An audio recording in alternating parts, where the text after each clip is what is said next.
ওয়াকফ সংশোধনী বিল পাশ হয়েছে সংসদে, তার প্রতিবাদে আজ পার্ক সার্কাসে বিক্ষোভ। পুলিশের ব্যারিকেড ভেঙে একাংশ এগোতে গেলে উত্তেজনার পরিস্থিতি তৈরি হয়, যান চলাচল বিপর্যস্ত হয়ে পড়ে। জয়েন্ট ফোরাম অফ ওয়াকফ প্রোটেকশনের তরফে আজকের এই বিক্ষোভ সমাবেশ করা হয়। উপস্থিত ছিলেন মন্ত্রী জাভেদ খান।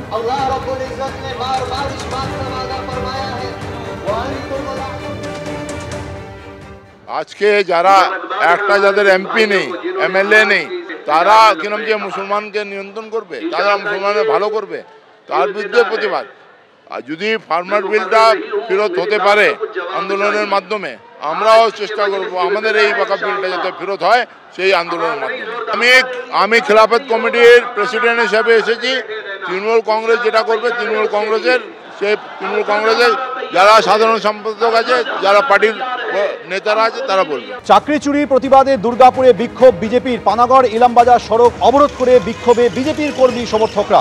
এই মুহূর্তে যে ছবি আপনাদের কাছে রেখেছি, এই ছবিটি দুর্গাপুরের পানাগড় ইলামবাজার সড়কের, যেখানে বিজেপির কর্মী সমর্থকরা বিক্ষোভ প্রদর্শন করছেন।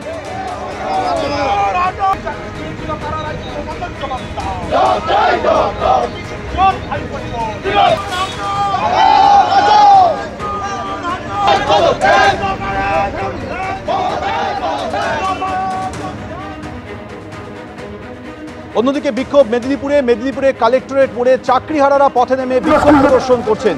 জেলা শাসকের অফিসের সামনে তারা বিক্ষোভ প্রদর্শন করেছেন। আপনারা জানেন যে গতকাল সুপ্রিম কোর্ট 2016 পুরো এসএসসি প্যানেলটা বাতিল করে দেয়, প্রায় 26,000 চাকরি যায়। তার প্রতিবাদে এবার পথে নেমে বিক্ষোভ করছেন চাকরিহারারা। এটি মেদিনীপুর কালেক্টরেট মোড়ের ছবি।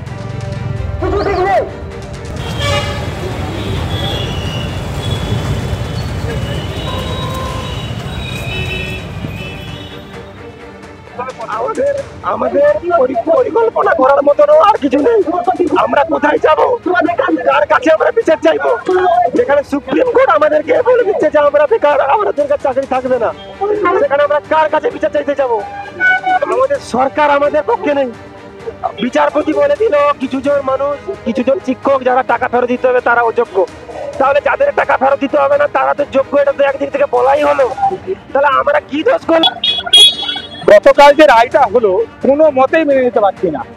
সেখানে যা যা তদন্ত হয়েছে, আমাদের যা যা ডকুমেন্ট দিতে বলেছিলাম আমরা দিয়েছিলাম, সেখানে সুপ্রিম কোর্ট বলেও দিয়েছে তারা টেন্টেড, তারা আনটেন্টেড। আমাদের সরকারের সিস্টেমেটিক ফল্ট, তাদের পদ্ধতিগত ত্রুটির জন্য আমরা তার অংশীদার হয়ে গেলাম। যারা চুরি করার সুযোগ করে দিল, যারা চুরি করলো, মন্ত্রী আমলা সবাই, আর তাদের দায়ভার আমরা নিচ্ছি। সারা সমাজ খুলে পৌঁছেছি, এই কিছু হবে না, এই কিছু হবে না, ওই কিছু হবে না, সব কিছু হয়ে যাবে, কিন্তু কোথায়